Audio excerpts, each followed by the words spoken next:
जय श्री हरि। एकादशी का व्रत यानी भक्ति, नियम और त्याग। लेकिन कुछ चीजें ऐसी हैं जो दिखने में सात्विक लगती हैं, पर जिन्हें खाना व्रत को तोड़ सकता है। आज का हमारा सबसे जरूरी सवाल है, क्या एकादशी व्रत में मूली खा सकते हैं? इसका स्पष्ट उत्तर है नहीं। पर मूली तो जमीन के नीचे उगने वाली गाजर जैसी है, तो फिर इसे क्यों नहीं खाना चाहिए? आज की इस ज्ञानवर्धक कहानी में हम जानेंगे मूली को एकादशी में क्यों नहीं खाया जाता, इसका पौराणिक और वैज्ञानिक कारण क्या है, पद्म पुराण में कंदमूल और तामसिकता के संबंध में क्या कहा गया है, मूली के सेवन के नुकसान और व्रत में सात्विक आहार का महत्व क्या है। आइए सुनते हैं एकादशी व्रत और मूली का रहस्यमय त्याग, एक ऐसी कहानी जो आपको बताएगी कि व्रत का हर नियम क्यों बनाया गया है। यह कहानी है सदियों पुरानी, वृंदावन के निकट एक छोटे से गांव की, जहां विष्णुदत्त नामक एक युवा ब्राह्मण रहता था। विष्णुदत्त भगवान विष्णु के अनन्य भक्त थे और हर एकादशी का व्रत अत्यंत नियम से रखते थे। विष्णुदत्त के परिवार में वैद्यजी माधव रहते थे, जो आयुर्वेदिक ज्ञान और शास्त्रों के नियमों में गहरी आस्था रखते थे।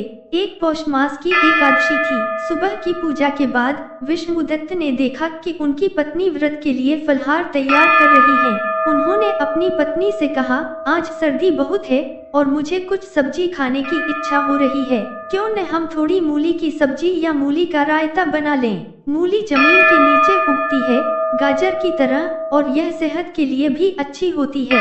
उनकी पत्नी ने डरते हुए कहा, नहीं स्वामी, वैद्यजी ने सख्त हिदायत दी है कि एकादशी व्रत में मूली का सेवन सर्वथा वर्जित है, इससे व्रत भंग हो जाता है। विष्णुदत्त की शंका बढ़ गई। उन्होंने निश्चय किया कि वह इस नियम का सही कारण वैद्यजी से जानेंगे। विष्णुदत्त तुरंत वैद्यजी माधव के पास गए और पूछा, वैद्यजी, कृपया बताएं कि एकादशी व्रत में मूली क्यों नहीं खा सकते? यह तो कंदमूल है और फलाहार की तरह ही है। वैद्यजी ने अपनी आंखें बंद की और मुस्कुराते हुए कहा, वत्स, तुम्हारा सवाल बहुत तार्किक है, पर इसका उत्तर केवल तर्क में नहीं, बल्कि शास्त्र और शरीर विज्ञान के गहरे तालमेल में छिपा है। इसे समझने के लिए हमें पद्म पुराण के नियम का मर्म समझना होगा। पद्म पुराण में तामसिक आहार के त्याग पर विशेष बल दिया गया है। वैद्यजी ने मूली को वर्जित मानने के पीछे 3 मुख्य कारण बताए। 1. तामसिक ऊर्जा का वास। मूली की प्रकृति। पद्म पुराण के अनुसार एकादशी के दिन शरीर और मन को हल्का और सात्विक रखना होता है। मूली को प्रकृति से ही तीव्र, वातवर्धक और तामसिकता बढ़ाने वाली माना गया है, विशेषकर जब इसे कच्चा खाया जाता है। यह उत्तेजना और आलस्य दोनों ला सकती है, जो व्रत के जागरण के उद्देश्य को भंग करता है। पाप पुरुष का सूक्ष्म वास।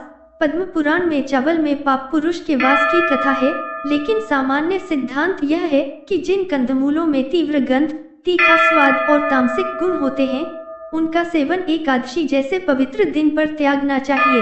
मूली अपने तीखेपन के कारण इसी श्रेणी में आती है। 2. अपच और मन की चंचलता। गैस और अपच। आयुर्वेद और आधुनिक विज्ञान दोनों मानते हैं कि मूली पेट में वायु, गैस पैदा करती है।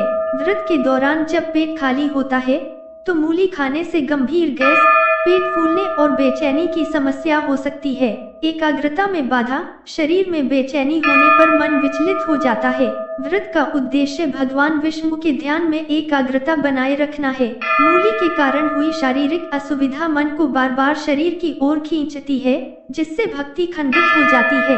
वैद्यजी ने स्पष्ट किया कि मूली के सेवन का सीधा नुकसान क्या है। एकादशी व्रत में मूली खाने पर पेट में गैस, भारीपन और वायु विकार पैदा होते हैं, जिससे अपच हो सकता है। एकादशी व्रत में मूली खाना शारीरिक बेचैनी का कारण बनता है, जिससे चिड़चिड़ापन और मन में अस्थिरता पैदा होते हैं। मूली में निहित तामसिक गुणों के कारण सात्विक ऊर्जा का भंग होती है। विष्णुदत्त ने पूछा, तो क्या मूली को किसी भी तरह से, जैसे उबालकर या पकाकर भी नहीं खाया जा सकता? वैद्यजी ने अटल होकर कहा, नहीं, मूली को एकादशी व्रत में किसी भी रूप में नहीं खाना चाहिए। इसका गुण ही तामसिकता की ओर ले जाता है। इसका त्याग ही व्रत का नियम है। यदि तुम जमीन के नीचे की सब्जी ही खाना चाहते हो, तो गाजर या शकरकंद खाओ, जो प्रकृति में मीठे और सात्विक होते हैं। विष्णुदत्त को वैद्यजी का तर्क पूरी तरह समझ आ गया। उन्होंने समझा कि व्रत के नियम केवल क्या खाए पर नहीं, बल्कि हमारा मन किस अवस्था में रहेगा पर आधारित होते हैं। यदि मूली खाने से मन बेचैन होता है या शरीर में वायु का प्रकोप होता है, तो वह भक्ति में बाधा है। उस दिन विष्णुदत्त ने मूली को त्याग कर साबूदाने की खिचड़ी और कुछ फल खाए। उसका शरीर हल्का रहा और मन शांत। शाम को जब उसने भगवान विष्णु की आरती की तो उसे अद्भुत शांति का अनुभव हुआ। वह समझ गया, व्रत का नियम केवल त्याग नहीं, बल्कि सात्विक आहार को चुनकर मन को निर्मल बनाने का अभ्यास है। मूली का त्याग हमें यह सिखाता है कि कुछ दिखने में सामान्य चीजें भी हमारी आध्यात्मिक यात्रा में अवरोध पैदा कर सकती हैं। कहानी का सार, एकादशी व्रत में मूली का सेवन वर्जित है, क्योंकि इसे पद्म पुराण के नियमों के अनुसार तामसिक गुण वाला और शरीर में वायु एवं अपच पैदा करने वाला माना जाता है।